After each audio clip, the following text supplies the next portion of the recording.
नमस्कार दोस्तों, मैं हूं आपका दोस्त पवन कुमार विश्वजीत। आप सभी का स्वागत करता हूं आपके अपने YouTube चैनल पवन कुमार विश्वजीत में, जहां मिलती है आपको फिजिकलेशन और स्पोर्ट्स से रिलेटेड हर प्रकार की छोटी बड़ी अपडेट। और इसके साथ में आपको मिलती है यहां पर फिजिकलेशन कॉम्पिटेटिव एग्जाम्स की लाइव प्रिपरेशन। तो जी हां, आप सभी के फिजिकलेशन कॉम्पिटेटिव एग्जाम्स की प्रिपरेशन के लिए और साथ में अगर आप किसी योगा टीचर के एग्जाम्स की तैयारी कर रहे हैं तो ये सीरीज आपके लिए बहुत बहुत इंपॉर्टेंट होने वाली है। और अगर आप चैनल पर पहली बार विजिट कर रहे हैं तो चैनल को सब्सक्राइब कर लीजिए, बेल आइकन को प्रेस करना बिल्कुल भी मत भूलिएगा ताकि आने वाली हर एक वीडियो का नोटिफिकेशन आपको मिलता रहे। तो चलिए शुरुआत करते हैं आज की सीरीज की। और आज की सीरीज में हम आपको करवाने वाले हैं 30 एमसीक्यूज और आज की सीरीज नंबर रहेगी 490। जी हाँ, 490 नंबर सीरीज में हम योग परीक्षाओं से रिलेटेड आपके लिए सीरीज लेकर हाजिर हो गए हैं।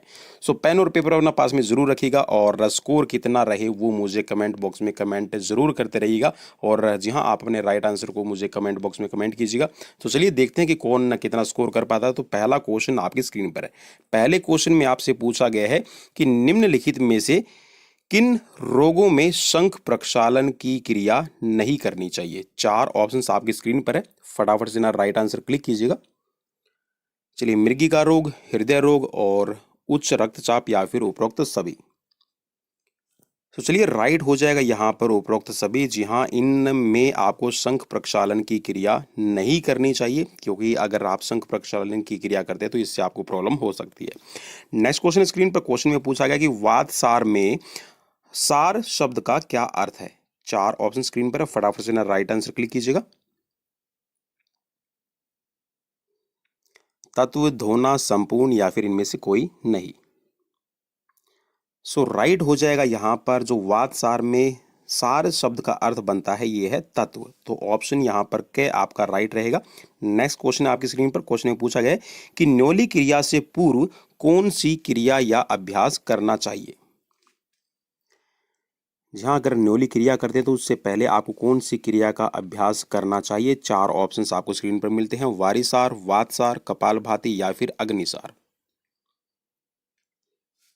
तो चलिए, राइट ऑप्शन बनेगा आपको अग्निसार का अभ्यास करना चाहिए। और न्योली क्रिया है ये आपकी षट कर्म के अंदर आता है, शुद्धि क्रियाओं में शामिल होता है। नेक्स्ट क्वेश्चन स्क्रीन पर क्वेश्चन में पूछा गया है कि कपालभाति में भाति का अर्थ होता है। चार ऑप्शंस आपको स्क्रीन पर मिलते हैं। जी हाँ, कपालभाति क्रिया कही जाती है और कपालभाति में जो भाति वर्ड है इसका मतलब क्या बनेगा। चमकाना, खोपड़ी, धोना या फिर सभी। तो चलिए, राइट हो जाएगा यहाँ पर जो कपालभाति में भाति का मतलब होता है वो होता है चमकाना। ठीक है, ऑप्शन यहाँ पर क्या राइट रहेगा। नेक्स्ट क्वेश्चन है कि घेरंड संहिता में कितने अध्याय हैं। चार ऑप्शंस आपको स्क्रीन पर मिलते हैं, फटाफट से ना राइट आंसर क्लिक कीजिएगा।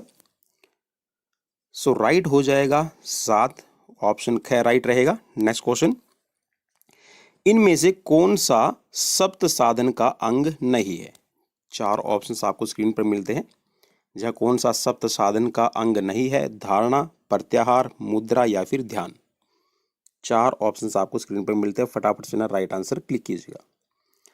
सो राइट हो जाएगा, इसमें जो सप्त साधन का अंग नहीं है ये है धारणा। ऑप्शन आपका कै राइट रहेगा। नेक्स्ट क्वेश्चन स्क्रीन पर कि घेरंड संहिता के अनुसार सभी व्याधियों को समाप्त करने वाला आसन है। चार ऑप्शंस आपको स्क्रीन पर मिलते हैं, फटाफट से ना राइट आंसर क्लिक कीजिएगा भाई, ज्यादा टाइम हम नहीं दे पाएंगे। चलिए, राइट हो जाएगा, घेरंड संहिता के अनुसार यहाँ पर सभी व्याधियों को समाप्त करने वाला आसन समझा जाता है सिंहासन को। ऑप्शन यहाँ पर गैर राइट रहेगा। नेक्स्ट क्वेश्चन स्क्रीन पर क्वेश्चन में पूछा गया कि घेरंड संहिता में प्राणायाम की चर्चा किस अध्याय में की गई है। चार ऑप्शंस आपको स्क्रीन पर मिलते हैं दोस्तों, फटाफट से ना राइट आंसर क्लिक कीजिएगा और कमेंट जरूर करते रहिए। चलिए, घेरंड संहिता में प्राणायाम की चर्चा किस अध्याय में की गई है।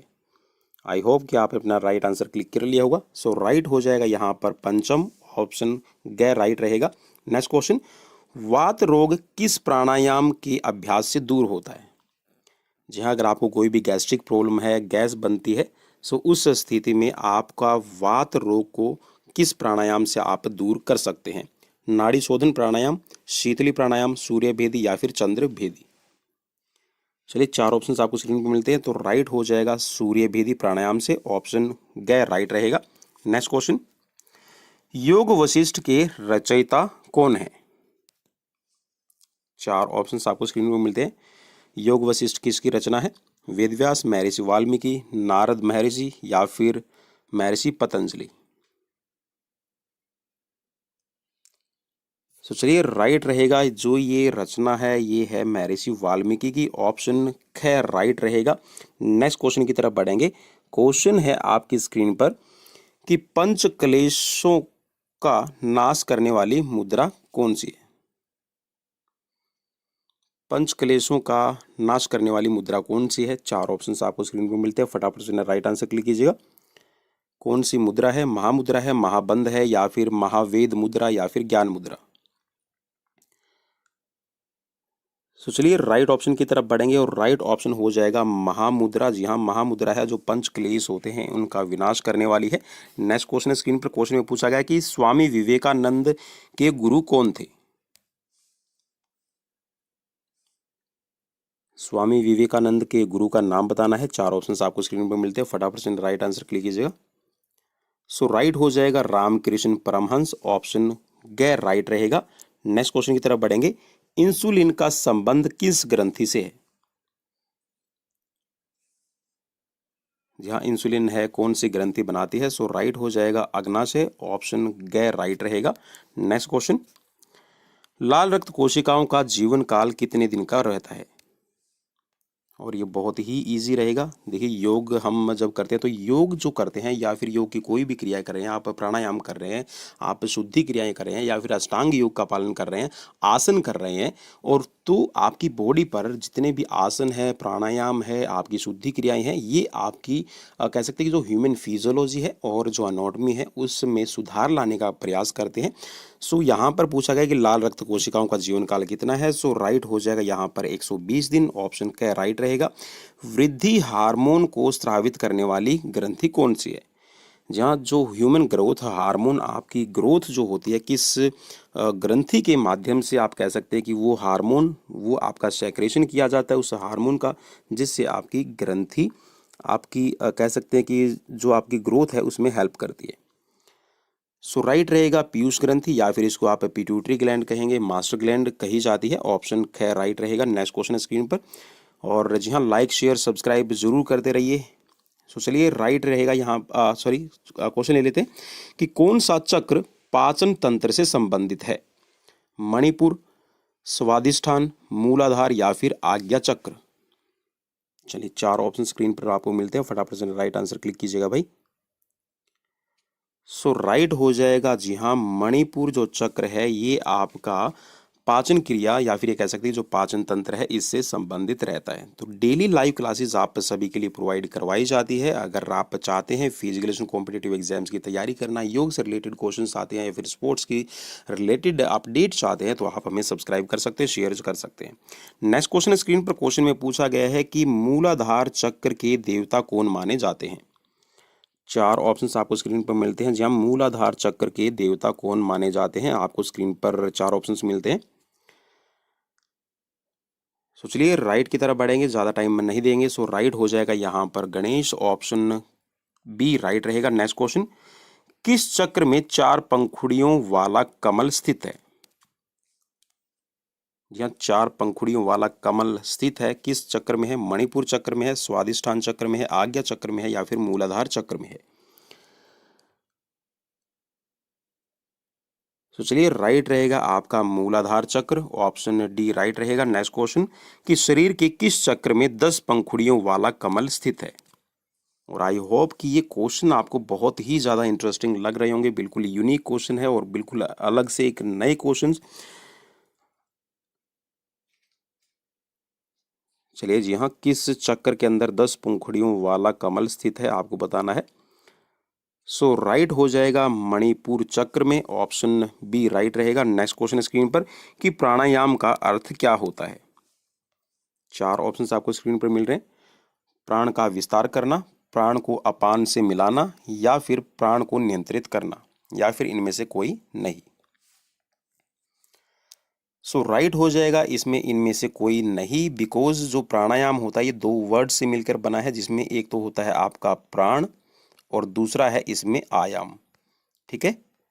और अगर आप इसमें इनका अर्थ निकालेंगे तो प्राण का मतलब होता है आपकी O2, या फिर ये कह सकते हैं कि जो आपकी श्वास क्रिया में यूज होने वाली हवा।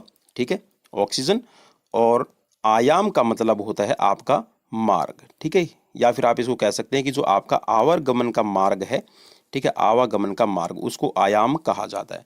तो ये आपका कह सकते हैं कि जो प्राणायाम है ये आपकी जो ऑक्सीजन, या फिर ये कह सकते हैं जो एयर है, हवा का जो आने और जाने का रास्ता है, उसको शुद्ध करने से है। सो ऑप्शन यहाँ पर इसमें डी राइट रहेगा, क्योंकि इनमें से कोई भी अर्थ नहीं निकलता है इनका। नेक्स्ट क्वेश्चन की तरफ बढ़ेंगे। क्वेश्चन है आपकी स्क्रीन पर कि जल बस्ती की क्रिया मुख्य रूप से किस अंग की सफाई के लिए की जाती है। जी हाँ, जल बस्ती की जाती है तो ये किस अंग की मुख्य क्रिया रहेगी आपको बताना है। यहाँ कौन से अंग की सफाई के लिए आप कह सकते हैं कि इस जल बस्ती क्रिया को दोहराया जाता है। सो राइट रहेगा बड़ी आंत, ऑप्शन बी राइट रहेगा, बिकॉज कॉन्स्टिपेशन है, या फिर ये कह सकते हैं कि आपने देखा होगा जब हम टॉयलेट या फिर कह सकते हैं कि जो हमारे बॉडी से खाने का जो वेस्ट प्रोडक्ट है उसको बाहर निकालते हैं। सो कई बार आपको कॉन्स्टिपेशन होने की वजह से, या फिर आप कह सकते हैं कि जिसके अंदर फिस्टूला है, ठीक है, फिशर है, पाइल्स है, तो ये ऐसी प्रॉब्लम से आप बच सकते हैं अगर आप नियमित तौर पे, अगर आपको जल बस्ती क्रिया करने का पता है तो आप इसको कीजिएगा। और जल बस्ती अगर आप करना भी चाहते हैं तो किसी एक्सपर्ट के अंडर ऑब्जर्वेशन में आपको करना है। सो राइट यहाँ पर बड़ी आंत रहेगा, क्योंकि जल बस्ती से आप कह सकते हैं कि जो आपका एनएस के थ्रू, ठीक है, जो आपका टॉयलेट मार्ग है उसके थ्रू आप पानी की क्रिया करते हैं, जिसमें आपकी बड़ी आंत की सफाई होती है। नेक्स्ट क्वेश्चन स्क्रीन पर क्वेश्चन में पूछा गया है कि पाचन तंत्र को नियंत्रित करने वाली वायु कौन सी है। पाचन तंत्र, जी हाँ, पाचन तंत्र या फिर डाइजेस्टिव सिस्टम को शुद्ध करने वाली, या फिर ये कह सकते हैं कि डाइजेस्टिव सिस्टम को इम्प्रूव करने वाली कौन सी वायु होती है। समान वायु है, अपान वायु है, या फिर व्यान वायु है, या फिर उदान वायु है। या फिर ये कह सकते हैं कि जो आपके प्राण है वो 5 तरह के रहते हैं, जिसमें समान प्राण, ठीक है, अपान है, व्यान है, उदान है, सो ये आपके शामिल रहते हैं। ठीक है, तो आपको बताना है इसमें से राइट कौन सा रहेगा। तो राइट हो जाएगा यहाँ पर समान वायु, ऑप्शन ए राइट रहेगा। नेक्स्ट क्वेश्चन, आज्ञा चक्र का बीज मंत्र है। जी हाँ, आज्ञा चक्र, या फिर आपको एक हिंट दे देता हूं मैं। जी हाँ, आपको एक हिंट दे देता हूं भाई, हिंट से आप जल्दी समझ जाएंगे। हिंट आपको मिल रहा है कि जब भी आप मेडिटेशन करते हैं या फिर मेडिटेशन की क्रियाओं की, ध्यान की हम बात करते हैं, तो उस शब्द का हम सबसे ज़्यादा उच्चारण करते हैं। सो बिल्कुल आपने सही पहचान लिया, और कमेंट भी दोस्तों सभी आपके आ रहे हैं। सो यहाँ पर राइट हो जाएगा ओम। जी हाँ, ओम ऐसा शब्द है जिसका आज्ञा चक्र के दौरान, या कह सकते हैं कि जो आज्ञा चक्र जागृत किया जाता है उस टाइम पे हम इसको बीज मंत्र के तौर पर उच्चारित करते हैं, इसको हम उच्चारण में लेके आते हैं। नेक्स्ट क्वेश्चन, चलिए क्वेश्चन ले लेते हैं आपकी स्क्रीन पर कि शिव संहिता में किस योग का वर्णन किया गया है। चलिए 4 ऑप्शंस आपको स्क्रीन पर मिलते हैं। जी हाँ, शिव संहिता में किस योग का वर्णन किया गया है। सो राइट हो जाएगा हठ योग, ऑप्शन आपका डी राइट रहेगा। नेक्स्ट क्वेश्चन, योग वशिष्ठ के रचयिता हैं। 4 ऑप्शंस आपको स्क्रीन पर मिलते हैं, और देखते हैं कि ये क्वेश्चन एक तरह से आप कह सकते हैं कि रिपीटेड क्वेश्चन है, क्योंकि इसका पहले ही हम आंसर ले चुके हैं। आप देखना कि कितने साथी अभी कमेंट करते हैं, फटाफट से कमेंट कीजिएगा। जी हाँ, बिल्कुल अपना कीपैड ओपन रखिए। सो राइट, बिल्कुल भाई आप सभी राइट यहाँ पर रिप्लाई कर रहे हैं। सो ऑप्शन यहाँ पर आपका राइट रहेगा Maharshi Valmiki, option C. Next question, question में पूछा गया कि निम्नलिखित में से किस धोती को कायाकल्प के नाम से भी जाना जाता है। 4 ऑप्शंस आपको स्क्रीन पर मिलते हैं। जी हाँ, किस धोती क्रिया को आप कायाकल्प के नाम से भी जानते हैं। वातसार धोती, अग्निसार धोती, वारिसार धोती, या फिर बहिष्कृत धोती। सो बिल्कुल यहाँ पर राइट हो जाएगा आपका वारिसार धोती, ऑप्शन सी आपका राइट रहेगा। नेक्स्ट क्वेश्चन की तरफ बढ़ेंगे। क्वेश्चन है आपकी स्क्रीन पर कि वस्त्र धोती की अभ्यास से किसका निवारण होता है। जहाँ अगर आप वस्त्र धोती का कह सकते हैं कि बार बार अभ्यास करते हैं तो किस में आप निवारण में आपको हेल्प मिलती है, मीन्स किस रोग का निदान आप कर सकते हैं, या फिर किस तत्व को कंट्रोल कर सकते हैं। 4 ऑप्शन आपको स्क्रीन पर मिलते हैं। कफ, पित्त, वात, या फिर वात पित्त कफ। 4 ऑप्शन आपको स्क्रीन पर मिलते हैं।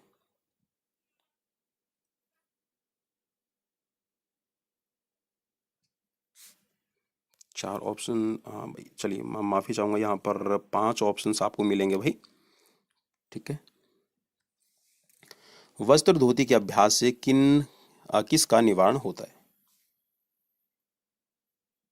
सो बिल्कुल भाई, ये क्वेश्चन आपका छुप गया था एक तरह से आप कह सकते हैं। सो यहाँ पर देखिए, आप है ना वस्त्र धोती से आप क्या कर सकते हैं, एक तो कफ, ठीक है, और वस्त्र धोती में मेनली आप है ना एक कह सकते हैं पट्टी के तौर पे आप उसको अंदर लेते हैं शरीर में अपनी आइसोफेगिस में, तो आप कफ को कंट्रोल कर सकते हैं और इसके साथ में जो पित्त है आप इसका निवारण कर सकते हैं।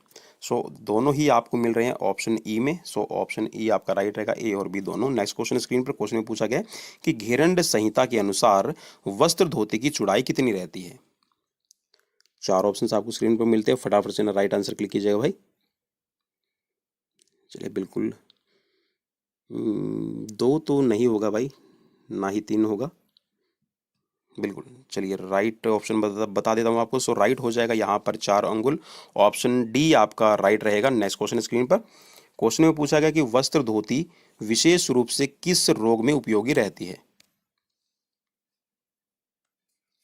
वस्त्र धोती विशेष रूप से किस रोग में उपयोगी रहती है? चलिए फटाफट से अपना कमेंट कीजिएगा। बिल्कुल, वस्त्र धोती अगर आप कर रहे हैं सो ये आपकी दमे के अंदर, जी हाँ, अस्थमेटिक पेशेंट के लिए लाभकारी रहती है। सो ऑप्शन आपका ए राइट रहेगा। चलिए आज का आखिरी क्वेश्चन ले लेते हैं। सो राइट आपको ऑप्शन यहाँ पर क्लिक करना और मुझे जी हाँ कमेंट बॉक्स में अपना जो स्कोर है भाई, स्कोर अपना ज़रूर बताइएगा कि आपने स्कोर है कितना किया है। सो चलिए यहाँ पर क्वेश्चन पूछा गया कि धोती प्रक्रिया की अंतिम विधि कौन सी है? धोती क्रिया जब करते हैं तो अंतिम विधि कौन सी रहेगी? 4 ऑप्शंस आपको स्क्रीन पर मिलते हैं, फटाफट से ना राइट आंसर क्लिक कीजिएगा। सो राइट हो जाएगा इसमें मूल शोधन। जी हाँ, आपका ऑप्शन यहाँ पर डी राइट रहेगा, मूल शोधन। ठीक है। सो दोस्तों ये थे मेरी तरफ से आप सभी के लिए, जी हाँ, आप सभी के एग्जाम्स की प्रिपरेशन के लिए 30 MCQs। सो 30 MCQs की ये सीरीज़ आपको कैसी लगी वो प्लीज़ मुझे कमेंट बॉक्स में कमेंट ज़रूर कीजिएगा और चैनल को जी हाँ शेयर कीजिए अपने दोस्तों के साथ में, सब्सक्राइब कर लीजिए, क्योंकि सब्सक्राइब जब आप करेंगे और साथ में जब आप बेल आइकन का नोटिफिकेशन जो कह सकते हैं कि जो बेल है, आप बेल आइकन को दबाएंगे तो आपको नोटिफिकेशन है वो हमारी तरफ से मिलते रहेंगे और ऑल नोटिफिकेशन पे क्लिक कर लीजिएगा। सो सीरीज़ कैसी लगी कमेंट बॉक्स में कमेंट कीजिए और साथ में मिलते हैं नेक्स्ट सीरीज़। जी हाँ, नेक्स्ट सीरीज़ जो मैंने आपको करवानी है 100 क्वेश्चंस की। जी हाँ, 100 क्वेश्चन की और योग से रिलेटेड आप सभी की डिमांड पर, जी हाँ, योग से रिलेटेड आप सभी की डिमांड पर जो 100 MCQs की जो सीरीज़ है हमारी वो रहेगी 389। जी हाँ, पहले ही मैंने सीरीज़ डाल दी है लेकिन जो 389 है वो कल आएगी। सो कैसी लगी प्लीज़ मुझे कमेंट बॉक्स में कमेंट करके ज़रूर बताइएगा।